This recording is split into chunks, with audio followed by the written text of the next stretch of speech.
आगे बढ़ेंगे और बात करेंगे लखीमपुर खीरी मामले की। सुप्रीम कोर्ट आज उत्तर प्रदेश के लखीमपुर खीरी में 3 अक्टूबर को हुए सानेहा से मुताल्लिक केस की समाअत करेगा। इस सानेहा में 4 किसानों समेत 8 अफराद हलाक हुए थे। Chief justice NV Ramana, justice Surya Kant और जस्टिस हिमा कोहली की बेंच इस मामले की समाअत करेगी, जिसमें अदालत ने 26 अक्टूबर को उत्तर प्रदेश हुकूमत को लखीमपुर खीरी सानेहा केस में गवाहों को तहफ्फुज फराहम करने की हिदायत दी थी। आपको बता दें कि 2 वकीलों ने चीफ जस्टिस को खत लिखकर लखीमपुर खीरी मामले की आला सतही तहकीकात का मुतालबा किया था। इसी पस मंजर में अदालत इस मामले की समाअत कर रही है। मजीद मालूमात हासिल करेंगे, हमारे नुमाइंदे सुशील पांडे इस वक्त जुड़ गए हैं। सुशील पांडे, आज समाअत होने वाली है, क्या लगता है क्या यूपी गवर्नमेंट अपना जो स्टैंड है वो क्लियर कर पाएगी?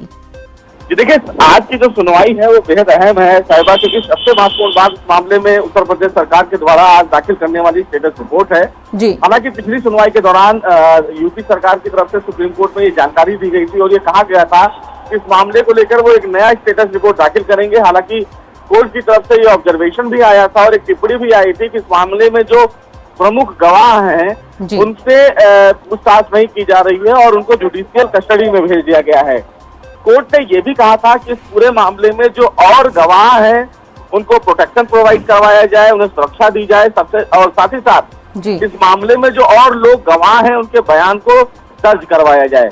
तो आज कोर्ट में उत्तर प्रदेश सरकार की तरफ से जानकारी दी जाएगी कि लखीमपुर हिंसा के मामले में केस की स्थिति क्या है, कितने और गवाहों के बयान 164 के तहत दर्ज किए गए हैं, कितने और लोगों की अरेस्टिंग हुई है और अभी हाल में केस का स्टेटस क्या है। तो लगभग 11:30 बजे के आसपास चीफ जस्टिस एनवी रमन्ना की बेंच इस पूरे मामले की सुनवाई करेगी, जिसमें जस्टिस सूर्यकांत, हिमा कोहली ये सभी लोग शामिल होंगे। तो देखना बेहद अहम होगा कि आज उत्तर प्रदेश सरकार की तरफ से लखीमपुर हिंसा के मामले में कोर्ट में क्या कुछ दलीलें दी जाती है। बिल्कुल 11:30 बजे समाअत होने वाली है। सुशील पांडे, जिस तरीके से आपने बताया, पिछली समाअत की अगर बात करें तो पिछली समाअत में भी कहीं ना कहीं जो उत्तर प्रदेश की सरकार है वो बहुत साफ तरीके से अपना पक्ष नहीं रख पाई थी। कहीं ना कहीं गैर जिम्मेदाराना रवैया नजर आया था और इस बात को लेकर फटकार भी लगाई गई थी। हालांकि इसमें आज क्या लगता है कि जिस तरीके से गवाहों को पेश किया गया है, उनके बयान लिए गए हैं, आज कुछ उसमें बेहतरी आ सकती है?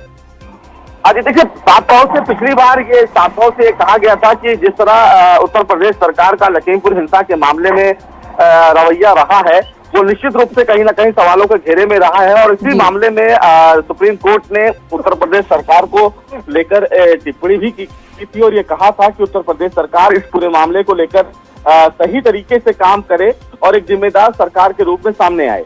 तो सबसे महत्वपूर्ण बात इस मामले में ये है कि एक इस पूरे प्रकरण को लेकर एक बड़े नेता का जो लड़का है वो भी इन्वॉल्व है और वो भी आरोपी है। तो सबसे महत्वपूर्ण बात इस मामले में देखने की ये भी होगी कि आज उत्तर प्रदेश सरकार की तरफ से इस पूरे मामले को लेकर क्या कुछ चीजें कोर्ट में कही जाती हैं और लखीमपुर हिंसा के मामले को लेकर सरकार कितना कदम आगे बढ़ी है, क्योंकि साफ तौर से सुप्रीम कोर्ट ने अधिकारियों को भी फटकार लगाते हुए कहा था कि कुछ अधिकारी ऐसे भी हैं जो इस पूरे मामले में सही तरीके से काम नहीं कर रहे हैं। तो सवालों के घेरे में उत्तर प्रदेश सरकार का पूरा रवैया शुरू से रहा है जब से सुप्रीम कोर्ट इस मामले में सुनवाई कर रहा है और इसीलिए बार बार सुप्रीम कोर्ट में उत्तर प्रदेश सरकार की तरफ से नई स्टेटस रिपोर्ट दाखिल की जाती है, क्योंकि जब भी उत्तर प्रदेश सरकार इस मामले में अपनी स्टेटस रिपोर्ट दाखिल करती है तो उससे सुप्रीम कोर्ट संतुष्ट नहीं होता है। तो देखना बेहद अहम होगा कि जब 11:30 बजे के आसपास इस पूरे मामले की सुनवाई सुप्रीम कोर्ट करता है तो क्या आज जो उत्तर प्रदेश सरकार की तरफ से दलीलें दी जाएंगी उन दलीलों से सुप्रीम कोर्ट संतुष्ट होता है साहिबा या फिर नहीं, ये सबसे अहम बात। बिल्कुल, ये देखना अहम हो जाएगा, क्योंकि पिछली बार भी कोर्ट ने कहा था कि हजारों की तादाद में वहां किसान मौजूद थे, फिर भी गवाहों की जो गिनती है वो कम पेश की गई थी गवर्नमेंट की तरफ से। सुशील, हमसे बात करने के लिए बेहद शुक्रिया।